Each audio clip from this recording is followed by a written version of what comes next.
la vida de Alfonso Reyes debe ser vista en diferentes etapas. La primera, claro, los orígenes familiares, hijo de Bernardo Reyes, eso es muy importante.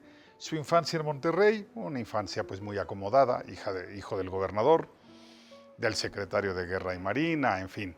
Luego su paso a Ciudad de México, y su paso a Ciudad de México debe dividirse en dos momentos: los años felices, la preparatoria, la creación del Ateneo, sus nuevos amigos, Enrique Sureña, Vasconcelos, Antonio Caso, Julio Torri. Luego los momentos tristes, la decena trágica. En ese momento, 1913, empieza otra etapa, que puede llamarse la etapa extranjera, la etapa internacional de Alfonso Reyes. Primero va a Francia como segundo secretario de la legación, no tiene buena experiencia, la muerte de su padre es muy reciente. Luego viene el desconocimiento por parte de Carranza de todas las autoridades huertistas, incluido el sector diplomático, obviamente Reyes. Su paso a España, una España neutral, no está en guerra, pero pues con muchas dificultades.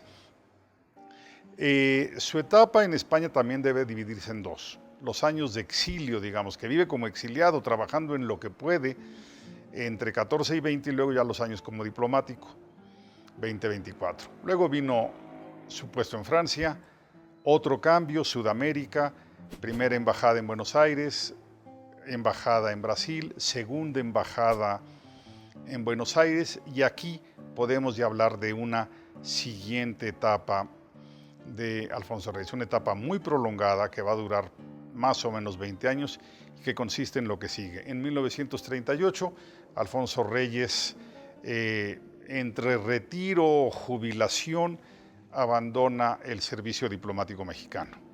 No es que tenga 25 años de antigüedad, a pesar de que había comenzado, su primer nombramiento fue de 1913 y estamos hablando de 38. Había tenido 6 años de interrupción cuando estuvo de exiliado en España.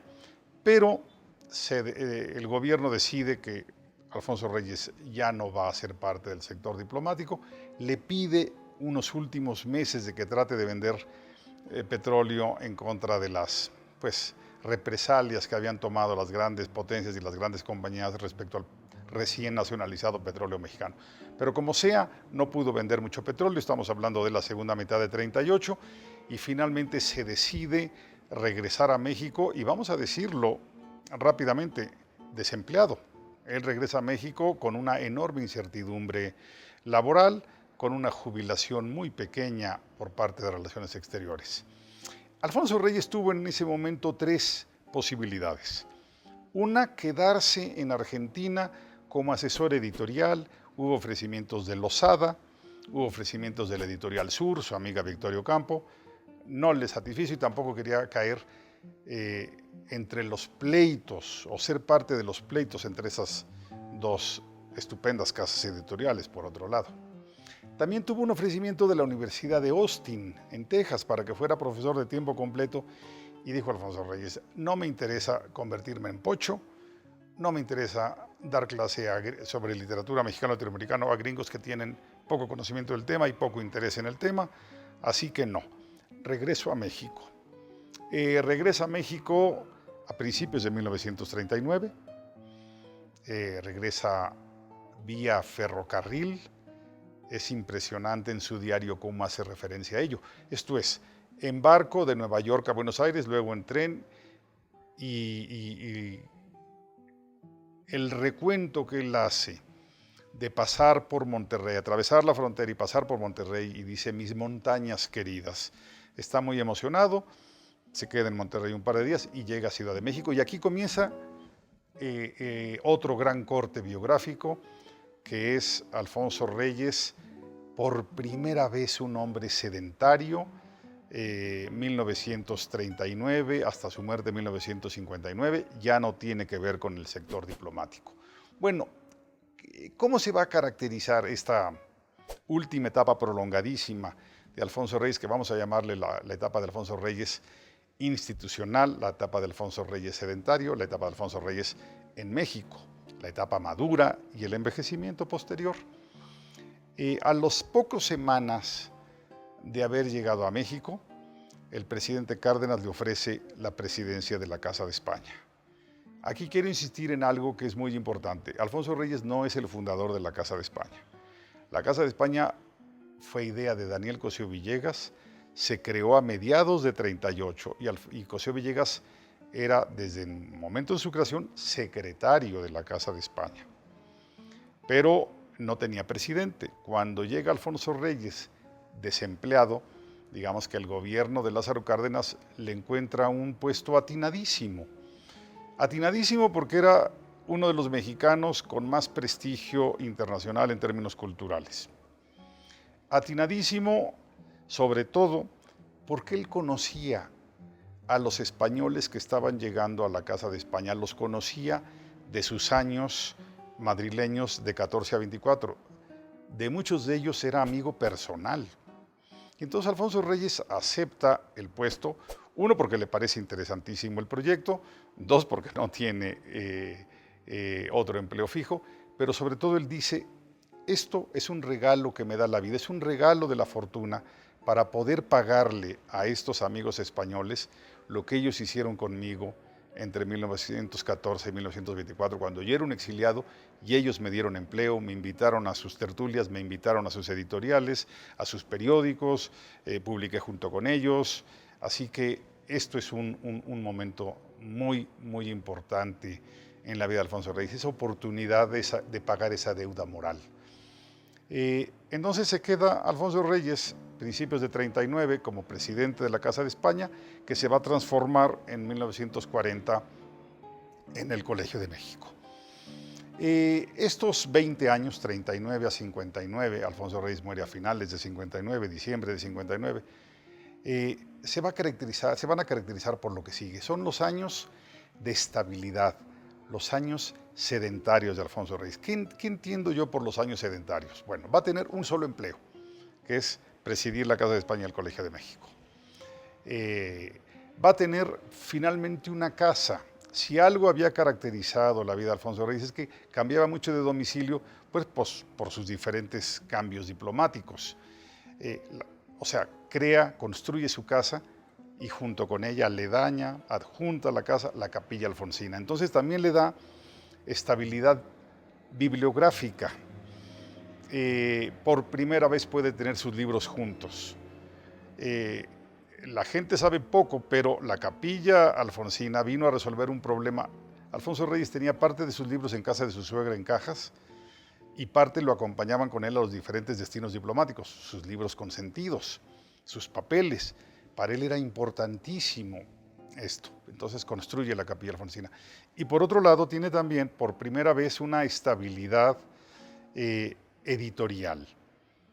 Alfonso Reyes, casi todas las primeras obras de Alfonso Reyes, y digo desde cuestiones estéticas, su primer libro en 1911, hasta lo que publica en 1938, va a ser publicado en los países de destino diplomático. ¿Sí? Llega a México y ya empieza a publicar de manera consistente, yo diría que básicamente en 3 editoriales: el Fondo de Cultura Económica, la Casa de España y Colegio de México y el Colegio Nacional. Claro, hay algunos libros que publica en otras editoriales mexicanas, pero ya tiene una, digamos, estabilidad editorial muy importante, porque cuando Alfonso Reyes llegó a México de manera definitiva, era conocido por un sector, pues sus viejos amigos, los especialistas en literatura, pero no era conocido del gran público. De hecho, Alfonso Reyes llega y resiente que su obra sea poco conocida en México. Y en buena medida se explica porque había sido publicada en España, en Francia, en Brasil, en Argentina, con pocos ejemplares en México. Entonces, esta estabilidad, este sedentarismo le permite por primera vez acceder a grandes círculos de lectores. Decía yo, Alfonso Reyes llegó siendo una figura poco conocida por el público amplio, pero esto cambió rápido. En 1943 es miembro fundador del Colegio Nacional. En 1946 gana, primera vez que se entrega el Premio Nacional de Letras, y se convierte en una figura pública. Imparte cursos y conferencias sobre todo en el Colegio Nacional. Sus temas van a ser desde reflexiones teóricas, pero sobre todo ensayos, libros sobre el mundo helénico, sobre el mundo clásico. También nos regala un libro sobre Goethe, y esto es importante, reflexiones teóricas, el deslinde, pero sobre todo escritos sobre el mundo clásico grecolatino, sobre Goethe, sobre otros autores, Mallarmé y demás, pero quiero señalar lo que sigue. Alfonso Reyes llega a México en 1939. Se encuentra un México muy nacionalista en términos culturales. Impera la novela de la Revolución, el muralismo y demás. Llega también en un momento en que el país ya tiene estabilidad política, puede empezar su crecimiento económico, entonces se crean algunas instituciones, ¿sí? El Colegio Nacional que ya mencioné, el INA, el propio Colegio de México. Entonces, Alfonso Reyes lo que va a hacer, es decir, está muy bien la literatura, la novela de la Revolución, el muralismo mexicano, pero no basta. O sea, no limitemos la cultura mexicana a una cultura nacionalista, excluyente, negativa, reactiva. Tengamos nuestra literatura, pero también somos occidentales, también heredamos una cultura milenaria, somos parte de esa civilización. Entonces Alfonso Reyes se va a convertir, primero durante sus años diplomáticos había sido el gran embajador de la literatura mexicana en el extranjero, y ahora se va a convertir en el gran civilizador nacional. Decir, para ser provechosamente mexicano, tenemos que ser generosamente universales. No nos limitemos a nuestras fronteras. Abramos las ventanas de la cultura mundial. Tenemos tanto derecho como cualquiera a leer literatura clásica, a conocer a Goethe, a conocer literaturas francesas, inglesas y demás. Esa es la gran aportación, a mi modo de ver, de Alfonso Reyes. Murió, como decía, en 1959, diciembre de 59, después de padecer pues, muchos años de mala salud, además de que era hipocondríaco. Ciertamente tenía el corazón ya muy golpeado, muy lastimado. En conclusión, Alfonso Reyes, pues yo diría el principal escritor y el principal intelectual, uno de la primera mitad del siglo XX, uno de los grandes civilizadores del país, un gran mexicano.